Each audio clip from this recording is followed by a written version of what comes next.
திரு Kumar sir, Thiru Balachandran அவர்கள்ட்ட கோடிட்டு காட்டினது அஃபிடாவிட்டில் வந்து விவகாரம் settled matter. That Tamil Nadu fishermen haves no right, fishering ரைட்டுக்கு எதுவுமே கிடையாது. அப்புறம் அலாங்க கச்சத்தீவுங்கிறது வந்து அஃபிடாவிட்டை பிஜேபி இந்த கச்சத்தீவு மேட்டரை அஃபிடாவிட்டு தாக்கல் பண்ணுறதுக்கு காரணம் அம்மா ஜெயலலிதா தான். இதாவது 2008 போட்ட கேஸ். ஆமாம், அதாவது 2008 உங்களுக்கு அது தெரிஞ்சதான் விவகாரம். தமிழ்நாட்டு அரசியலில் அதிமுக இதற்காக செல்வி ஜெயலலிதா அம்மையார் அவர்கள் எடுத்த நடவடிக்கை குறித்து நம்ம ரெண்டாவது பேசுவோம். இப்போ நான் என்னன்னா, இது ஒரு kind of the mockery democracy. The people have been expecting. இப்போ நீங்கள் reveal some kind of the statement, அதுக்கு முன்னாடி ஒரு ஸ்டேட்மெண்ட்டை சொல்லிட்டு அதுக்கப்புறம் மாற்றி சொல்வதை மக்கள் வந்து ஒரு பரிகாசமாக பார்க்க மாட்டாங்க. எந்த அடிப்படையில் இப்போ பிஜேபி இதை கொண்டு வராங்க? முதல்ல நம்முடைய ஐஏஎஸ் அதிகாரி திரு பாலச்சந்திரன் அவர்கள் சொன்னதுலேருந்து ஒரு வார்த்தை, ஒரு விளக்கம் கொடுக்கணும்னு நினைக்கிறேன். சொல்லுங்கள் சார். அந்த ஜெருசலேம் பாலஸ்தீனம் போகிற பற்றி ரெண்டு டபுள் ஸ்டாண்ட் எடுத்தார் அப்படிங்கிற மாதிரி சார் சொன்னார். பட் அது உண்மை இல்லை. எடுப்பில் எந்த அறிவிப்பும் இல்லாமல் ஆயிரக்கணக்கான ஏவுகணைகளை குறிப்பிட்ட டைமில் போட்டு தாக்கி அப்பாவி மக்கள் 1500 பேரை சாகடிச்சதுனால உலக நாடுகள் பூராமே கண்டனம் தெரிவித்தது. அந்த அடிப்படையில் நம்முடைய பிரதமரும் கண்டனம் தெரிவித்தார். ஆனால் நம்ம ஸ்டாண்டு பாலஸ்தீனத்துக்கு கூட தான். அதுக்கப்புறம் இல்லை, நம்ம ஏற்கனவே எப்பவுமே பலஸ்தீனத்தோட இருக்கோம், எப்போதும் பாலஸ்தீனத்தோட இருக்கோம். அதுக்கப்புறம் அவர் மற்ற விஷயங்களையும் அவர் அனுசரித்து பேசினார். இது ஒரு பொது மனிதரா, ஒரு அறிவு சார்ந்த மனிதர் அப்படித்தான், ஒரு தலைவர் அப்படித்தான் பேச முடியும், அப்படித்தான் பேசணும். இதுல யாரும் அவருக்கு அட்வைஸ் சொல்லக்கூடிய நிலையெல்லாம் அது இருக்கணும். அட்வைஸ் வெளியுறவுத்துறை தான் அதுக்கு அட்வைசர். அது ஆனா இதுல நடந்த உண்மை இதுதான். அதை நான் விளக்கம் கொடுத்துறேன். சார் சொன்னதுனால நான் சொல்றேன். ரெண்டாவது, இந்த பாலஸ்தீனத்தை இந்த கச்சத்தீவை பொறுத்தவரையில் இது வந்து இதனுடைய வரலாறு கொஞ்சம் பேசினா நல்லா இருக்கும்னு நினைக்கிறேன். நான் சுருக்கமாக முடிச்சிடுறேன். அதாவது இது வந்து கிருஷ்ணதேவராயர் காலம், அதாவது விஜயநகர பேரரசு ஆதிக்கத்தின் கீழ் இருந்த நாயக்கர் மன்னர்கள் காலத்திலேயே அது முத்துராமலிங்க சேதுபதி என்பவருக்கு தாரை வார்க்கப்பட்டு அவர் ஒரு 6-7 தீவுகளை உள்ளடக்கி இந்த பகுதி அவர் 47-48 வரைக்கும் தீர்வையெல்லாம் அவருடைய வகையறாக்களுக்கு செலுத்தி வந்திருக்கிறார்கள். இதற்கெல்லாம் ஆதாரங்கள் இருக்கிறது. இப்போ இது 74 இது என்ன ஆகுதுன்னா, 74 இந்திரா காந்தி அவர்கள் 1966 பிரதமர் ஆகிறாங்க ஃபஸ்ட்டு, நேருக்கு பிறகு. அதுக்கப்புறம் நந்தா, அதுக்கப்புறம் சாஸ்திரி, இவங்களை தொடர்ந்து அவங்க 66 அவங்க பிரைம் மினிஸ்டர் ஆகிறாங்க. அதே போல் அங்கே ஸ்ரீலங்காவில் பண்டாரநாயக்காவுடைய மரணத்துக்கு பிறகு அவருடைய மனைவியார் அவங்க வராங்க, ஸ்ரீமாவ பண்டாரநாயக்கா பதவி ஏற்கிறாங்க. 2 பேரும் ரொம்ப க்ளோஸ் ஃப்ரெண்ட்ஸ். வேர்ல்டுலே நம்பர் 1 பிரைம் மினிஸ்டர்னு பேரும் உண்டு அவங்களுக்கு. 2 பேருமே அப்படிதான். இல்லை, அவங்க தான் ஃபர்ஸ்ட் வந்து, அவங்க தான் ஃபர்ஸ்ட் பிரைம் மினிஸ்டர். முதல் பெண் பிரைம் மினிஸ்டர் ஸ்ரீமாவ பண்டாரநாயக்கா. பொண்ணு சந்திர அவங்க அந்தமா 2 வந்தாங்க. ஆமாம், அது பின்னால். அதுக்கப்புறம் இந்த விஷயங்கள்ல எல்லாம் இருக்கும் பொழுது அவங்க 2 பேரும் நல்ல நட்பில் இருந்தாங்க. நேரு காலத்திலிருந்து, நேருவா இருக்கட்டும் சாஸ்திரியா இருக்கட்டும், இந்த கச்சத்தீவை பற்றி அவங்க பொருட்படுத்தவே இல்லை. இல்லை, இப்போ நீங்கள் சொன்னது 1961 பிரைம் மினிஸ்டர் நேரு சொல்கிறாரு, he would not hesitate to relinquish India's claim to Katchatheevu. நான் அதை கைவிடுறதுக்கெல்லாம் தயங்க மாட்டேன்னு மோடிச்சிருக்கேன். நான் வந்து எனக்கு எந்த தயக்கமும் இல்லை, கச்சத்தீவை பற்றி கைவிட்டாலும் விட்டுருவாங்க அவருக்கு. அதை மையப்படுத்தி நான் இப்போ சொல்கிறேன். அது என்ன காரணம்? அது காரணம் ஒன்றும் இல்லை. இந்தியாவுக்கு பெரிய நிலப்பரப்பு இருக்கிறது. அதை வச்சு அடிக்கடி இதெல்லாம் வேண்டாம். இலங்கையை நம்மளோட வச்சுக்கணும். ஏன்னா இலங்கைங்கிறது வரலாற்றில் ஒரு நெக்லஸுக்கு அட்டியல் எப்படி முக்கியமோ, அந்த அட்டியல் ஒரு நெக்லஸுக்கு டாலர் எவ்வளோ முக்கியமோ, அதை போல் இந்த நம்ம நாட்டுக்கு இலங்கை அவ்வளோ முக்கியமாக இருக்கிறது. இலங்கையும் இந்தியாவும் பிரிக்க முடியாத ஒன்று. வேற நாடுகளாக இருந்தாலும் கூட எல்லாம் ஒன்று.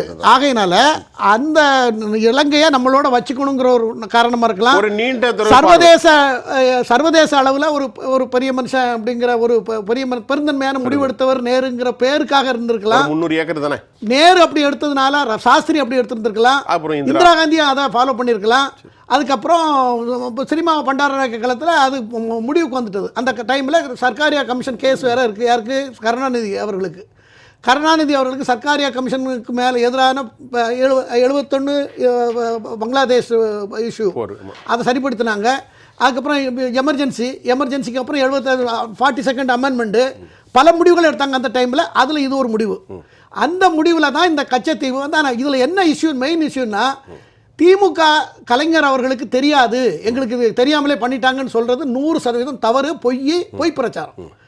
கருணாநிதிக்கு தெரியும், பல கடிதங்கள் பரிவர்த்தனை நடந்திருக்கிறது. அந்த கடிதங்கள் எல்லாம் இப்போ ஆர்டிஐயில் போட்டு எடுத்துட்டாங்க. அதனால் எல்லாம் திமுகவுக்கு தெரியும், என்ன காரணத்துக்காகவோ அவர் விட்டு கொடுத்துட்டார். அதற்கு பிறகு 2008 ஜெயலலிதா அம்மையார் அவர்கள் அதையே அஃபிடவிட்டில் போட்டு கேஸும் போட்டாங்க. இதுதான் இந்த வரலாறு. ஆனால் ஒன்று, என்னைக்காவது ஒரு நாள் கச்சத்தீவு பிரச்சனை அது இலங்கை எப்படி இருக்கோ அதுக்கு தகுந்த மாதிரி அது முடிவு இருக்கும் என்பது தான் என்னுடைய கருத்து. இன்னைக்கு சிதம்பரம் இதை கிளப்புனதுனால தான் இது பெருசாக. இப்போ அம்மா ஜெயலலிதா என்ன சொல்றாங்க, ஏப்பா 20 வருஷமா நீங்க ஆட்சியில், சரி 10 ஆண்டுகளா ஆட்சியில் இருந்தீங்க திமுக, நீங்க சொன்ன கருத்தை சொல்லிட்டு அவங்க என்ன சொல்றாங்கன்னா, ரீப்வன் விங்கிள் அப்படிங்கிற ஒரு ஆங்கில நாவலை குறிப்பிட்டு 20 வருஷமா தூங்கிட்டாப்பா இருந்தீங்க, அழகா கேட்குறாங்க. தூக்க நிலையில இருந்தீங்க, இதை ஏன் கேட்கல, இதை ஏன் மாற்றல. இப்போ நான் என்ன கேட்குறேன், இதற்காக போராடியது தமிழ்நாடு அரசில் அதிமுக அரசு. 2008 அவங்க ஒரு தெளிவான வழிகாட்டுதலை கொண்டாங்க. அதுக்கு தான் அஃபிடாவிட்டை திமுக அரசு, அதை பிஜேபி அரசு தாக்கல் செஞ்சிருக்கு. 1991 அதிமுக அம்மா வந்த உடனே இதற்கு தீர்மானம் போட்டிருக்கிறாங்க. சரியா? 2014 வருவாய்த்துறையும் அதிமுக ஜெயலலிதா சேர்த்துக்கணும்னு சொல்லியிருக்கிறாங்க. 2008 தனிப்பட்ட வழக்காக உச்சநீதிமன்றத்தில் அவங்க போட்டு இது முக்கியமான விஷயங்கள் எல்லாம் அவர்கள் செய்திருக்கிறார்கள். இந்த விளக்கத்தில் 1960 மேற்கு வங்க பெருவாரி வழக்கில் உச்சநீதிமன்றத்தினுடைய தீர்ப்பு ஒரு இடத்தை கொடுக்கணும்டா கான்ஸ்டியூஷன்ல அமெண்ட்மெண்ட் வேணும்.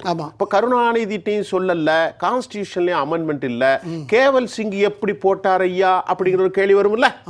1974 கருணாநிதி எனக்கே தெரியாம நைட்டா கொடுத்தாங்கன்னு சொல்றாங்க. நான் தவறுன்னு சொல்லிவிட்டேன். அப்ப பெருவாரியினுடைய தீர்ப்பு உச்சநீதிமன்றத்தில் ஒரு சின்ன நிலப்பரப்பு 286க்கு அமெண்ட்மெண்ட் இல்ல கான்ஸ்டியூஷன்ல. அதாவது கருணாநிதி தெரியாது, அப்படியே முழு பூசணிக்காய் மறைக்கிறது. அது என்ன நிர்பந்தங்கிறது தெரியாது. பட் அன்னைக்கு தேவை இந்திரா காந்தியோட ஃப்ரெண்ட்ஷிப் வச்சுக்கணுங்கிறது நிர்பந்தம். அன்னைக்குள்ள சூழ்நிலை அந்த மாதிரி. ஒரு கமிஷன் சொன்னீங்களே, சர்க்காரியா கமிஷன், அதில் தான் அவருக்கு எதிரான அவர் சர்க்காரியா சொன்னார். சர்க்காரியா சொன்ன அறிவிப்பு உலக மக்களுக்கு எல்லாத்துக்கும் தெரியும். என்ன சயின்டிஃபிக் அது சொல்லப்படலைன்னு சொல்றாங்க. நான் ஒரு தடவை சொன்னேன், அப்படி சொல்லல, குற்றவாளின்னு சொல்லியிருக்காரு. குற்றவாளின்னு சொல்லியிருக்காரு. சரி, அது இருக்கட்டும். ஏதோ ஒரு நிர்பந்தம் அவங்களுக்கு இருந்தது. ஆனால் எனக்கு தெரியாதுன்னு சொல்றது. குமார் சார், இடைவேளைக்கு போயிட்டு உங்களுக்கு வரேன். ஏன்னா இது முழுக்க திமுகவுக்கு தெரிஞ்சுதான் நடந்திருக்கு. நிச்சயமா தெரிஞ்சுதான் நடந்தது. ஆனா என்ன ஒரே ஒரு என்ன கமா போட்டாருன்னா, ஒரு 10 வருஷத்துக்கு உடனே பண்ண வேண்டாம், ஒரு 10 வருஷத்துக்கு மீன் பிடிக்கிற ரைட்ஸ், அந்த வலைகளெல்லாம் காய போடுறதுக்கு இதெல்லாம் 10 வருஷத்துக்கு விட்டுட்டு, கோயிலில் அந்த மாதா கோயில் ஒன்று இருக்குல்ல, அந்த மாதா கோயிலில் ஜபம் பண்றதுக்கு இதுக்கெல்லாம் அனுமதிக்கணும் அப்படிங்கிற மாதிரி ஒரு ஸ்ட்ரைட்டா அதை முடிக்காம பெருசா இஷ்யூ ஆயிடக்கூடாதுங்கிற மாதிரி அதை கமா போட்டு அரசியல் ரீதியாக பாதிச்சிடக்கூடாதுங்கிறத கருணாநிதி சொல்லியிருக்கிறார். ஆனால் அவருக்கு தெரிஞ்சே பண்ணினது தான். அதுக்கப்புறம் அது விவாதத்துக்கு வந்தால் தான் தெரியும். வரலாற்றில் இன்னொன்று சொல்லுவோம், 74 இந்த விவகாரம், 76 கேவல் சிங் கைமாறுது, 77 ஆட்சி கலைக்கப்படுகிறது, 80 நேருவின் மகளை வா நிலையான ஆட்சி தருகிறா, இதெல்லாம் அதை தொடர்ந்து வருது. The proclamation has been made by DMK. Yes, அது ஸ்டாலின் அவர்களும் திரு ப. சிதம்பரம் அவர்களும் இதை பேசுனதுனால அதுக்கு கவுண்டர் பேச வேண்டிய சூழல் வந்து கவுண்டர் தான். கவுண்டர் நடக்காதுன்னு தெரியல. கவுண்டர்னா மத்திய அரசுடைய பார்வை வேற. நான் ரொம்ப விரிவாக பேசிடுறேன். மத்திய அரசு எந்த அரசா, நாளைக்கு நீங்களே பிரைம் மினிஸ்டரா இருந்தாலும் உங்களுடைய பார்வை வேறையா இருக்கும். இல்ல அது இது சொல்ல முடியாது. இப்போ அண்ணாமலை என்ன சொல்லணும், எப்பா செஞ்ச தப்பு கருணாநிதி செஞ்சு போட்டாரு, இந்திரா செஞ்சுட்டாங்க, கொடுத்துட்டாங்க, இப்போ நாங்களாம் அஃபிடாவிட்டை தாக்கல் பண்ணிட்டோம், கொடுத்த இதை பேசாம மறுபடியும் சொல்லும் போது இவங்க மீட்டு தரும் ஏழைகளோட நம்பிக்கை இல்லை சார். கொடுத்தது தானம் கொடுத்தாச்சு, தானம் கொடுத்தாங்களோ எப்படி கொடுத்தாங்களோ என்ன மாதிரி பரிவர்த்தனை பண்ணாங்களோ கொடுத்தாங்க. அதனால இந்தியாவுக்கு ஒரு பெரிய நன்மை கிடைச்சது, கொடுத்தோன்னு சொல்லலாம்னு நீங்க சொல்ல வரீங்க. அப்படி சொல்லியிருக்கலாம்லன்னு சொல்றீங்க. அது நடந்தது. அது நடந்து 50 வருஷம், கிட்டத்தட்ட 50 வருஷத்துக்கு முன்னாடி நடந்தது. இப்போ அந்த அரசு, காங்கிரஸ் அரசு செஞ்சது. அது காங்கிரஸ் அரசுல இருக்கிற உள்துறை அமைச்சராக இருந்த, நிதியமைச்சராக இருந்த சோரன் சிங், அது அவர் காலத்து பண்ணது. திரு ப. சிதம்பரம் அவர்களே அது காங்கிரஸுக்கு அதுக்கு எந்த சம்பந்தமும் இல்லைங்கிற மாதிரி ஒரு பேட்டி கொடுத்ததும், திமுகவினுடைய தலைவர், திமுக நம்மளுடைய முதல்வர் திரு ஸ்டாலின் அவர்கள் அவங்க தமக்கு அதை பற்றி ஒண்ணுமே தெரியாது, ரொம்ப இன்னசென்ட் மாதிரியும் பேசுனதுனால தான் இவ்வளவு இதுக்கு விளக்கம் கொடுக்க வேண்டிய சூழ்நிலை மத்திய அரசுக்கு ஏற்பட்டது, அண்ணாமலைக்கு ஏற்பட்டது. ஆகையினால இதை கொடுத்தாச்சு. அன்னைக்கு நடந்தது. அது வந்து இப்போ நமக்கு பெரிய இப்போ நம்ம இந்தியா வளர்ந்து கொண்டு இருக்கிறது, அது அதிர்வேகத்தில் வளர்ந்து கொண்டு இருக்கிறது. ஆகையினால நமக்கு அது பாதுகாப்பு கருதி நமக்கு தேவைப்படலாம். இப்போ நான் ஒரு கேள்வி கேட்குறேன். ஜியோகிராபிக்கல் பவுண்டரி பேசிஸில் பார்த்தீங்கன்னா அதை அந்த பவுண்டரியை மார்க் பண்ணும்போது அந்த இடத்துக்கு போயிருக்கிறதாக ஜெய்சங்கர் இன்னைக்கு ஸ்டேட்மெண்ட் அதான், ஃபாரின் மினிஸ்டரோட ஸ்டேட்மெண்ட் அதான். அந்த பவுண்டரி பண்ணும்போது இது அந்த பக்கம் போயிடுது, அந்த 285 ஏக்கர் அந்த பக்கம் போயிடுறது. ஆக இப்படியும் ஒரு சிக்கல் இருக்கிறது. ஆக இதை எல்லாத்தையுமே அவங்க மாஸ்டர் பிளான் பண்ணிக்கிட்டு இருக்காங்க, மானிட்டர் பண்ணிக்கிட்டே இருக்காங்க.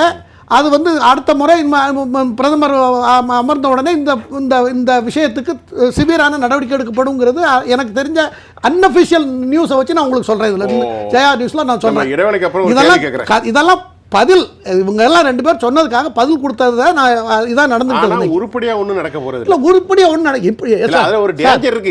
ஒரு அரசாங்கம் இதனால பாதிக்கப்பட போற தமிழ்நாட்டு மீனவர்களுக்கு மீன் பிடிக்க போக முடியல. 6000க்கும் மேற்பட்டவர் கைது செய்யப்பட்டிருக்காங்க. மீனவர்கள் அல்ல, தேச அச்சுறுத்தல் ஒன்று இருக்கு. இப்போ ஒரு கேள்வியை உங்க 2 பேருக்கு நான் வைக்கிறேன், நீங்க அதுக்கு பதில் சொல்லுங்க. அப்புறம் நம்முடைய விளாடிமிர் சார் இப்போ என்ன சொல்றேன்னா, அது ஒரு நிலப்பரப்பு 286 ஏக்கர். இப்போ செல்வி ஜெயலலிதா அம்மா அவங்க இருக்கிற காலத்தில் எவ்வளவோ கஷ்டப்படணுமோ அவ்வளோ செஞ்சாங்க. 2013 காவிரி தாயின்னு கசட்டில் கொண்டு வந்தாங்க.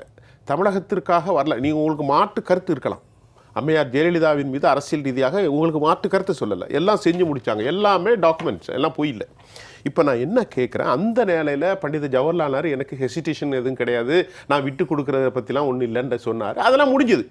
இன்னைக்கு இலங்கையில் இருக்கக்கூடிய நிலை ஹம்பாந்தோட்டை 99 வருஷம் ஏக்கரில் கிட்டத்தட்ட சைனா உள்ளே வந்துட்டு, அங்கே இருந்து ஒரு பெனிட்ரேஷனாக ஒரு லேசர் ரேஸாக பார்த்தாச்சுன்னா நம்ம ஊர் ஃபுல்லாகவே ஆயிரும். கல்பாக்கத்துலேருந்து கூடங்குளத்துலேருந்து குலசேகரப்பட்டத்துலேருந்து மகேந்திரகிரியிலேருந்து உள்ளே வந்துடும். இந்த ஆபத்து ஒன்று இருக்குது. 2வது, இலங்கைக்கு 55 பில்லியன் உலக கடனில் 8 பில்லியன் 6லேருந்து 7 பில்லியன் வரைக்கும் சீனா கடன். அந்த கடனுக்காக இப்போ அவங்க எல்லாம் கையெடுத்துக்கிறாங்க. நாளை ஒரு வேளை இந்த ஆபத்து வந்தா இதுக்கு யார் இந்தியா எதிர்கொள்ள? 2 பேருமே பதில் சொல்லுங்க சார். இந்தியா தான் எதிர்கொள்ள வேண்டும்.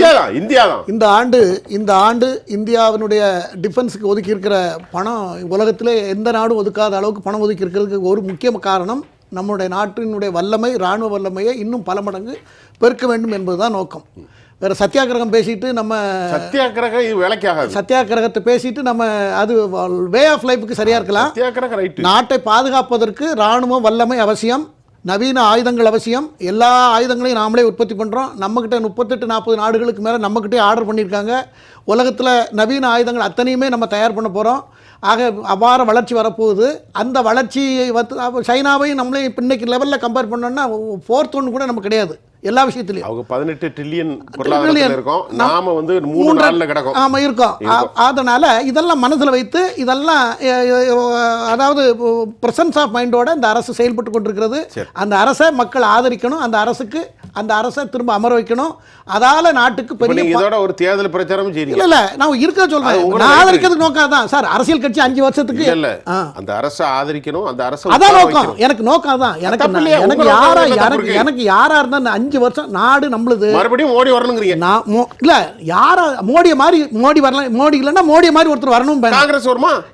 காங்கிரஸ் தான் உங்களுக்கு தெரியுமா, தலைவரே யாருன்னு சொல்ல முடியாத நிலையில படுகுழியில விழுந்து கிடக்குது சார். எப்படி வரும் காங்கிரஸ்?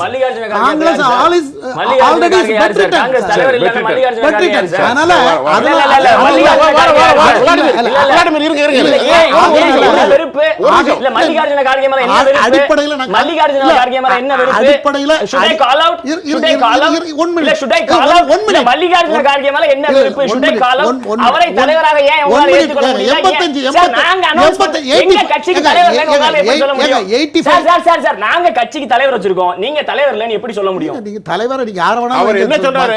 வீல் சேர்ல கூட்டிட்டு போக கூடிய அளவுல ஒருத்தர வச்சிருக்கீங்க, எப்படி சார் அவரால இவ்வளவு பெரிய பண்ண முடியும்? சார் நீங்க பாத்தீங்களா அவர் வயசு என்ன சார்? அவர் வயசு என்ன? எத்தனை வயசு? அப்ப இது பேருக்கு கலைஞர் கடைசி காலத்துல இருந்தது போல அவரை கொண்டு தலைவரை பேர் வச்சிருக்கீங்க. அவர் ஒடுக்கப்பட்ட சமூகத்தை சார்ந்த அதெல்லாம் ஒண்ணு கிடையாது, அதெல்லாம் ஒண்ணு கிடையாது. இல்ல நான் முடிச்சறேன். நான் சொல்ல வேண்டிய முக்கியமான சொல்லி முடியுங்க. நாடு நம்மளுது. 5 வருஷத்துக்கு ஒரு தடவை மத்தியிலும் மாநிலத்திலும் தேர்தல் வரும், ஆட்சி மாறும். ஆமா, எல்லாரும் அவங்க கொடுத்த வாக்குறுதிகளை நிறைவேற்றி நாட்டை முன்னேற்றினாங்கன்னா தொடர்ந்து மக்கள் அவங்களை ஆதரிப்பாங்க. அப்படி இல்லைன்னா அது எதிர்த்து வாக்களிப்பாங்க. இதுதான் ஜனநாயகம். இந்த ஜனநாயகத்துல இப்ப போய்கிட்டு இருக்கு சரியா போகுதுங்கிறது என்னுடைய வாதம்.